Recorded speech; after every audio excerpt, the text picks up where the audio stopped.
Infinite beings, you listening to this, we need to evolve.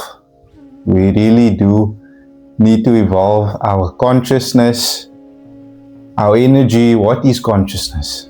Okay, a consciousness, we can call it God, we can call it pure energy, we can call it true reality, if you will, because God is true reality, but in our localized form, you can say it's our perception. To evolve our consciousness is to evolve our perception. Now, you might ask, but why? Why is it important to evolve our perception, to evolve our consciousness? If you look at the trajectory of humankind and where we once were, our evolution, Darwin's theory of evolution. Even the Hindu beliefs, the Hindu scriptures talk about the avatars, the different avatars that evolved. But so Darwin's theory of evolution, we started in the water. The first life forms were in water. And we evolved from there. So it is a natural consequence of being human, of being a life form on Earth, on Mother Gaia. It is a natural consequence. So why not speed up the process? Because there are ways, there are paths, there are different things we can do to speed up our evolution, to heighten, to increase, to evolve our consciousness. There are ways to do this. And I mean, this is where we're going. This is where we are. We have evolved. So why not take it to the next level? There are ways. But it's a conscious choice to do it. And you can do it in every single decision, to make a conscious decision. I mean, I think this is what karma means. I mean, Sadhguru speaks about it a lot. If you're on my Instagram, you would know I'm a big follower of Sadhguru. But it's probably not just what he thinks or perceives as what karma is, but just what the definition is. And it means action or responsibility. It is our own responsibility to make better decisions, make conscious decisions, to evolve. It is our own karma. When you say it's our karma, my karma, it means it's my responsibility. And so that is why it is quite important to evolve our consciousness. But you might be thinking, okay, but how do we do this? How do we do this? How do we do this? Look here, in my perception, religion is important in today's age. The reason being is because you can only understand God through your present level of evolution. So I believe in reincarnation. I believe it solves many problems or many ethical issues pertaining to the world around us. For example, why are some people dealt with certain experiences and circumstances that they are just born in poverty, in hunger, in war, in crime, in famine, all these things? Why are some people just dealt with that karma? And while other people in wealth, in prosperity, dealt a good hand in life.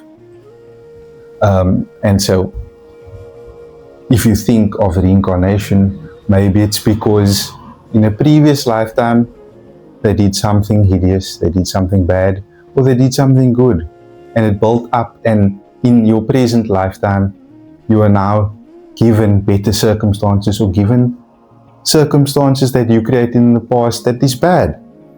I mean, you can't really say that this is just one lifetime, like this is your only life. I think we are limiting our beliefs and thinking if you are only understanding life in that way. But so anyway, I'm going on a tangent. But so you need to evolve your consciousness, whether it's a spiritual path, whether it's a religious path. Now,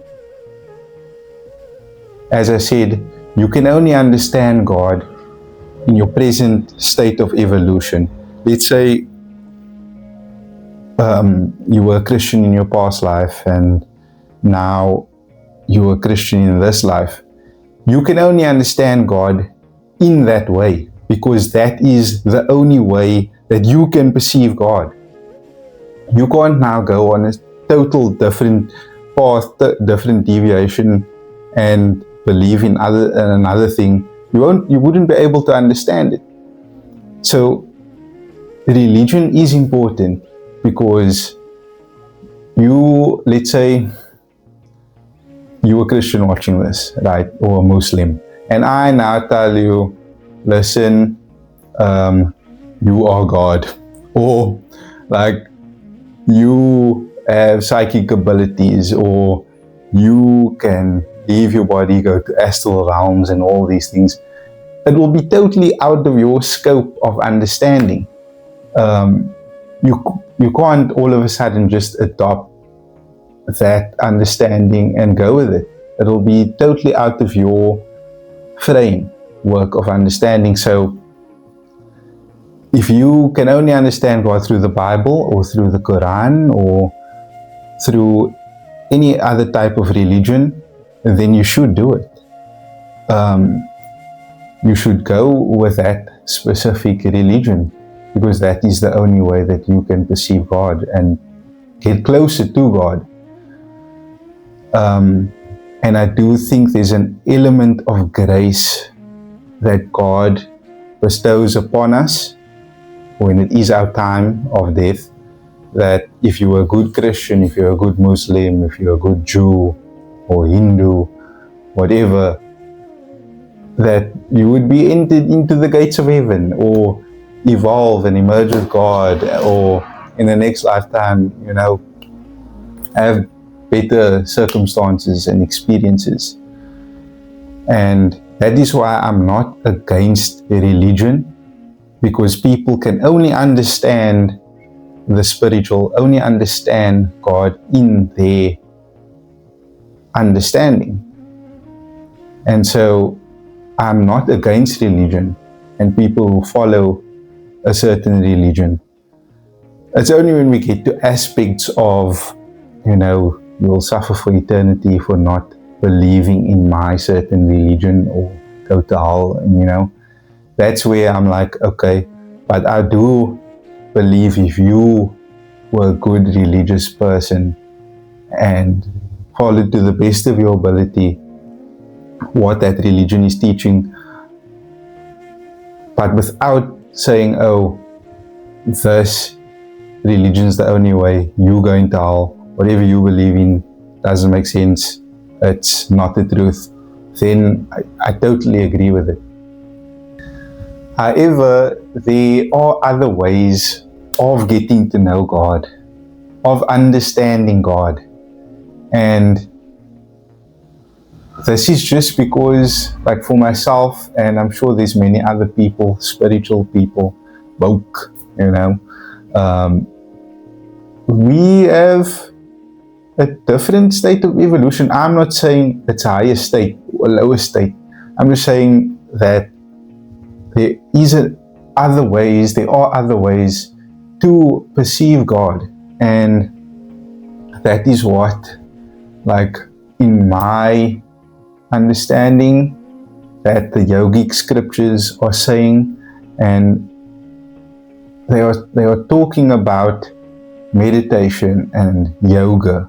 And yoga has really been tainted, and the word has just been misused and abused in different ways. Yoga actually means union, and it means it's a singular. So union with everything. And meditation and doing yogic practices can align you with consciousness, with the greater consciousness.